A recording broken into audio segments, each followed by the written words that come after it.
আজ 20 সেপ্টেম্বর, রাত এখন প্রায় 8টা। এখনও অবধি কিন্তু NH10-এ কিন্তু কাজ চলছে। NH10-এ সীতাঝড়ের কাছে যেখানটা বসে গেছিলো সে জায়গার পাহাড়টা কিন্তু অনেকটাই কাটা হয়ে গেছে, কাজ প্রায় শেষের দিকে। তো আশা করা যাচ্ছে আর 2 থেকে 3 দিনের মধ্যে কিন্তু NH10 আবারও ঠিক হয়ে যাবে, আবারও চালু হয়ে যাবে। কারণ পাহাড়টাকে কেটে নতুনভাবে রাস্তা তৈরির কাজ কিন্তু প্রায় শেষের দিকে।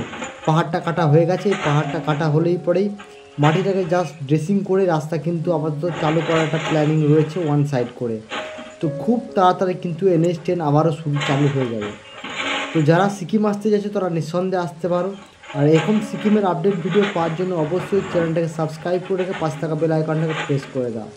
যারা ফেসবুক পেজ থেকে দেখছো তারা পেজটাকে ফলো করে দাও। তোমরা প্রতিদিন চ্যানেলে ভিডিও দেখছো অথচ চ্যানেলটাকে সাবস্ক্রাইব করছো না। তোমাদের কাছে রিকোয়েস্ট, এইভাবে আমি প্রতিদিন আপডেট ভিডিও দিচ্ছি, তোমরা প্লিজ চ্যানেলটাকে সাবস্ক্রাইব করো এবং সাপোর্ট করো। খুব তাড়াতাড়ি কিন্তু NH10 খুলে যাবে, বুঝতে পারছো? রাত দিন এক করে কিন্তু এখানে কাজ হচ্ছে।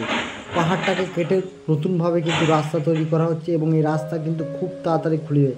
যারা টেনশন করছিল পুজোর আগে সিকিম খুলবে না বা NH10 খুলতে থাকে বলে, পুজোর আগে কিন্তু খুব জলদিভাবে NH10টাকে কিন্তু খোলার একটা প্রশাসনের তরফ থেকে চেষ্টা করা হচ্ছে।